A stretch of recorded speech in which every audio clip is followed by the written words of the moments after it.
Hello everyone, पूरी YouTube family को राधे राधे। छोटों को प्यार, बड़ों को नमस्कार। तो यहाँ पे ले ली है मैंने एक गोभी, जिसे मैंने काट के और देख के उसमें कीड़े वीड़े ना हो और गर्म पानी में धुल के रख दिए साइड में। तो यहाँ पे ले ली है हरी मिर्च और धनिया काट लिया है। तो अब मैंने एक ले लिया है कद्दूकस, जिससे मैं सारी गोभी को कस लूँगी। इसी तरह से जो छोटे छोटे छेद हैं उससे मैं इसे कस लूँगी। आधी गोभी गोभी कसूँगी और आधी चॉप करूँगी। तो इसी तरह से मैं आधी गोभी को कस लूँगी। तो देखो इस तरह से मैंने कस ली है।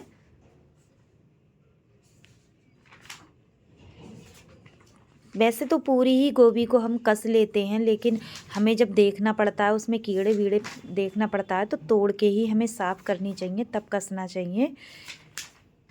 तो यहाँ पे मैंने कस ली है, आधी गोभी कस ली। आधी गोभी को मैं चॉप कर लूँगी। जो बड़े बड़े टुकड़े हैं उसे मैं चाकू से काट लूँगी छोटे छोटे पीसेस में, क्योंकि चॉप करेंगे हम तो बड़े बड़े टुकड़े चॉप नहीं हो पाएंगे। चॉप तो हो जाएंगे लेकिन समय लगेगा और जल्दी नहीं हो पाते हैं, उसमें चॉपर चल नहीं पाता है। तो हमें छोटे छोटे पीसेस यानी कि छोटे छोटे टुकड़े करके इसमें डाल दिए। अब अच्छे से इसे चॉप कर लेंगे।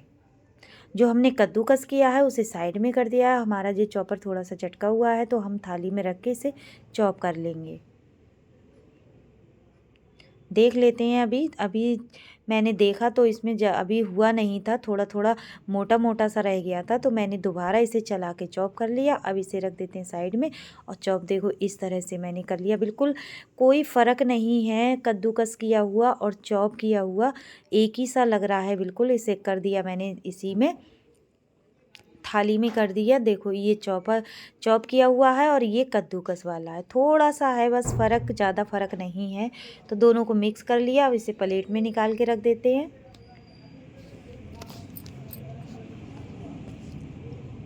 सारा इसी में करके हम गोभी के लिए और साइड में रख देंगे। और हमने ये आलू ले लिए हैं, ये आधा किलो आलू हमने उबाले थे। तो हमने आधा घंटा पहले ही उबाल के और इन्हें ठंडा करके इनको छील लिया है अच्छे से, और हाथ से इसे मैश कर लेंगे हम। हाथ से हमने सारे आलू मैश कर लिए हैं। हाथ को धो लेते हैं। और जो हमने कद्दूकस यूज किया है वो भी हम सारे बर्तन धुल के रख देते हैं। अब हमने ले लिया अपना मैसर, जो हम आलूओं को मैश करते हैं, मैसर से हम मैश कर लेते हैं। इसी तरह से हम इसकी पिट्ठी बना लेंगे। एक बिल्कुल बारीक नहीं होता है, इससे हम करते हैं तो छोटे छोटे जो टुकड़े रह जाते हैं वो मुंह के नीचे, दांतों के नीचे आते हैं, बहुत ही ज़्यादा टेस्टी लगते हैं। तो इस तरह से हम आलू को भी तैयार कर लेंगे।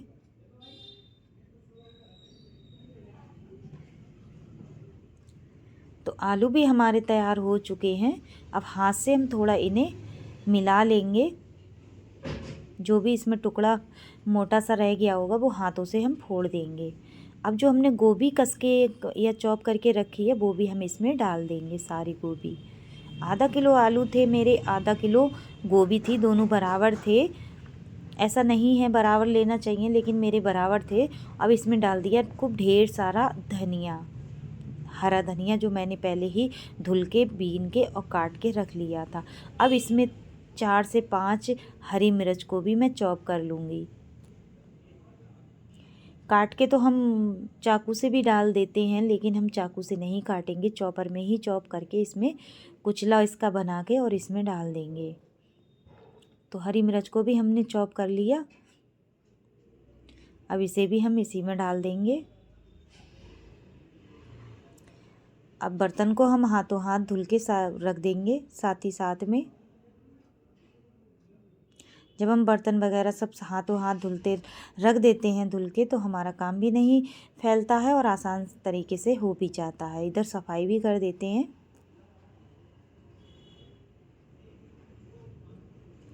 जो मिर्च के बीजे वगैरह और गोभी आलू की जो नीचे गिर गया था वो भी हम सारा साफ़ कर देंगे स्लैब को।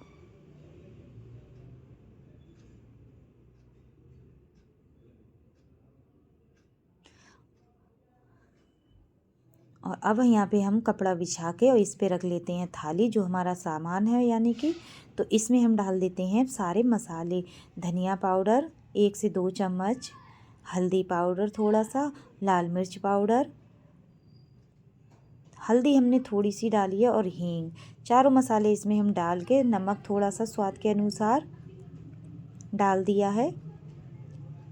अब हम इसको सब मसालों में मिक्स कर लेंगे, यानी कि सारे मसाले हम गोभी और आलू में मिला लेंगे। उलट पलट करके हाथों की मदद से, यानी कि फिंगर की मदद से हम सारे मसाले इसमें मिक्स कर लेंगे। अच्छे से मिला लेंगे, जिससे कि सारे गोभी और आलू में सारे मसाले मिल जाएं अच्छे से। और कुछ नहीं डाला है मैंने, सिर्फ यही चीज़ें डाली हैं, सारे मसाले। कोई तेल वगैरह नहीं डाला है मैंने। तो हमारे आलू गोभी की पिट्ठी बन के रेडी हो गई थी, वो हमने साइड में रख दी। अब आगे की तैयारी कर लेते हैं। यहाँ पे ले लिया हमने आटा। आटे में सारे मसाले डाल देते हैं। मिर्च पाउडर, धनिया पाउडर और नमक स्वाद के अनुसार, तीनों चीज़ें हम इसमें डाल देंगे आटे में। थोड़ी सी हींग डाल देंगे। अब धनिया की पत्ती जो हमने काट के हरा धनिया रखा है, वो हम ढेर सारा इसमें डाल देंगे। अब अच्छे से इसमें आटे में मिला लेंगे, खूब अच्छे से मिक्स कर लेंगे, मिला लेंगे। फिर थोड़ा पानी डाल के इसको हम गूँथ लेंगे। ऐसा गूँधेंगे, बिल्कुल सॉफ्ट गूँधेंगे, जिससे कि एकदम गीला गीला सा, एकदम बिल्कुल सॉफ्ट मुलायम गूँधेंगे। थोड़ा पानी करके डाल के, और इसे हम इसका डो लगा लेंगे। एकदम सॉफ्ट लगाएंगे, जिससे कि ये होता है, जब हम गीला आटा गूँधते हैं तो कोई भी चीज़ बनाओ तो अच्छे से आसानी से भर जाती है, और खुलती भी नहीं है और फटते भी नहीं है। चाहे कचौड़ी बनाओ, पराठे बनाओ, जो भी बनाओ, तो अच्छे से बन जाते हैं। तो इस तरह से हमने सारा अपना आटा गूँध लिया है। हमें 3 से 4 मिनट लगे थे आटा गूँधने में। तो इतना सॉफ्ट हमने गूँधा, इन्हें रख देते हैं साइड में। अब कर लेते हैं पराठे सेकने की तैयारी, यानी कि गोभी आलू के पराठे, भरमा पराठे। तो हमने थोड़ा सा आटा लिया है, इसकी हम लोई बनाएंगे सूखा आटा लगा के, और इसको हम बेल लेंगे पहले। और जिस तरह से मैं बना रही हूँ, अगर इस तरह से बनाओ, ना फटते हैं, ना खुलते हैं, और ना ही इसमें से पिट्ठी निकलती है। अच्छे से आसान तरीके से बन जाते हैं। और छवि देखो डांस करके दिखा रही है हमारी बेटी। तो हमने देखो इसकी पूड़ी बना ली। अब पूड़ी में हम इस तरह से इसकी पिट्ठी भर देंगे, गोभी और आलू को भर देंगे, और अच्छे से इसकी हम लोई बना लेंगे। और हाथों से हम थोड़ा हल्का हल्का इसे प्रेस करते जाएंगे हाथों से, और इसकी लोई बना के और अच्छे से बेल लेंगे। इस तरह से हमने हाथों से प्रेस करके, और धीरे धीरे हमने इस पे बेलन फिरा के इसे बेल लिया है। बिल्कुल नहीं फटेगा, और ना ही इसमें से निकलेगा। जो मसाला हमने भरा है वो बिल्कुल नहीं निकलेगा। तो अच्छे से देखो बिल गया है, बिल्कुल नहीं फटा है, बिल्कुल नहीं निकला है। इसी तरह से तो इसे हम सेक लेंगे, दूसरी लोई और बना लेंगे। वैसे तो हम आटे की कटोरी बना के हम भरते हैं, जो भी भरमा होता है वो हम भरते हैं। तो हम उस तरह से नहीं भरते हैं, हम बिल्कुल आसान तरीके से, और फटाफट भर भी जाता है। इसी तरह से हम भरमा पराठे या कचौड़ी बना लेते हैं। हम सरसों का तेल यूज करते हैं, सरसों के तेल से ही हम पराठों को बना लेंगे। सरसों का तेल लगाते हैं, सरसों के तेल से हम पराठे सेकते हैं। पूड़ी हो, पराठे हो, कचौड़ी हो, जो भी हो, हम सरसों के तेल में ही बनाते हैं। तो ये हमारा सरसों का तेल है, इससे हम पराठे सेक लेते हैं। और खूब खस्ता, एकदम खस्ता करके सेकेंगे स्लो गैस पे। गोभी आलू के पराठे बहुत ही ज़्यादा टेस्टी लगते हैं अगर इस तरह से बनाओ तो। और बेटा हमारा आ गया, वो खाने के लिए पूजा करने जा रहा है, पूजा करने।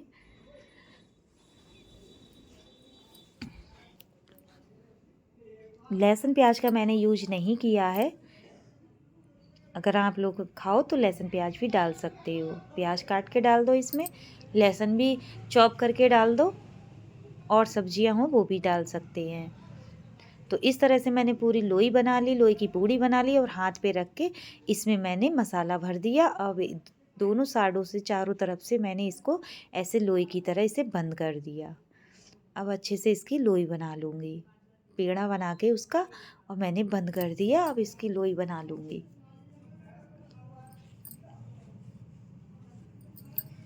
इसी तरह से मैं बेलूँगी अब। तो पहला पराठा हमारा सिक चुका है और ये प्लेट में रख के हम आप लोगों को दिखा देते हैं। बिल्कुल नहीं फटा है, आप लोग देख लीजिए, बिल्कुल नहीं फटा है। गोभी आलू के पराठे इस तरह से बनाओ तो बहुत आसान तरीके से बन जाते हैं। धीरे धीरे बेलन चला के देखो, दोबारा मैंने दूसरा भी बना लिया इसी तरह से। अब इसको भी मैं सेक लूँगी। इसी तरह से मैं सारे आटे के पराठे बना लूँगी। भरमा पराठे आलू गोभी के बहुत ही ज़्यादा टेस्टी लगते हैं, स्वादिष्ट लगते हैं।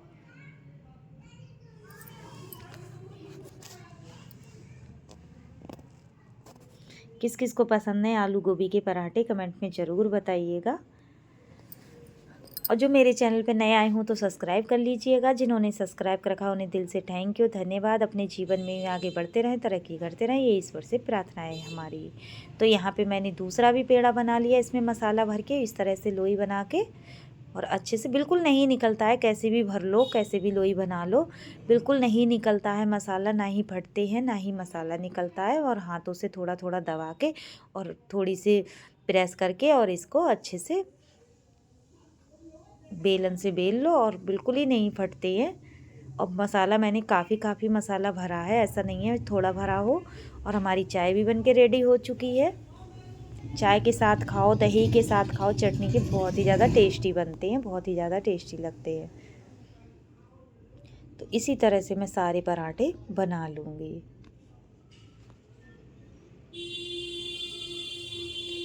काफ़ी दिनों से सोच रही थी कि गोभी के पराठे बनाऊं, आप लोगों के साथ शेयर करूं, लेकिन आज नंबर आ ही गया। और इतने टेस्टी बने थे कि हस्बैंड बच्चे बोल रहे थे कि बहुत ही ज़्यादा टेस्टी बने हैं। और हफ्ते में 2 बार तो बना ही लेते हैं, ठंडों में तो बहुत ही ज़्यादा टेस्टी लगते हैं, बहुत ही ज़्यादा टेस्टी लगते हैं। और आलू गोभी के पराठे इस तरह से बनाओ, बिना झंझट के, बिना उसके, तो बहुत ही ज़्यादा टेस्टी बनते हैं। इसी तरह से मैं सारे आटे के पराठे बना लूँगी। तो यहाँ पे मैं सारे पराठे मैंने सेक लिए हैं। अब इसे तोड़ के दिखा देती हूँ बिल्कुल ही, और सब पूरे पराठे में हो जाते हैं। इसी तरह से सारे मसाला पूरे पराठे में भर जाता है, आलू और गोभी कहीं भी नहीं छूटता है अगर इस तरह से हम भरते हैं और बनाते हैं। तो इस तरह से देखो बन गया बिल्कुल। मैंने आप लोगों को तोड़ के दिखा दिया, बिल्कुल सॉफ्ट बने हैं। खस्ता भी बना सकते हैं, करारे भी बना सकते हैं। तो इस तरह से हमारे पराठे बन के रेडी हो चुके हैं। लगा देंगे बच्चों के लिए थाली, और चाय के साथ खाओ, दही के साथ खाओ, किसी भी चीज़ के साथ खाओ। तो हमने सेक के हमने एकदम देसी स्पेशल थाली रेडी कर ली, चटनी, हरी मिर्च और चाय के साथ। मज़े से खाइए और बनाइए। अगर आज की वीडियो पसंद आए तो बनाइए, खिलाइए और इन्जॉय कीजिए। और इस तरह से तो मिलूँगी न्यू वीडियो में, न्यू रेसिपी के साथ, नए दिन के साथ, नए ब्लॉग के साथ। और थोड़ा थोड़ा ब्लॉग में काम भी दिखाया करूँगी, अपनी साफ़ सफाई वगैरह सारी चीज़ें। तो आज की थाली किस किस को पसंद आई कमेंट में ज़रूर बताइएगा। तो सारे पराठे हमारे सीख चुके हैं। पूरी यूट्यूब फैमिली को राधे राधे, छोटों को प्यार, बड़ों को नमस्कार, बाय बाय।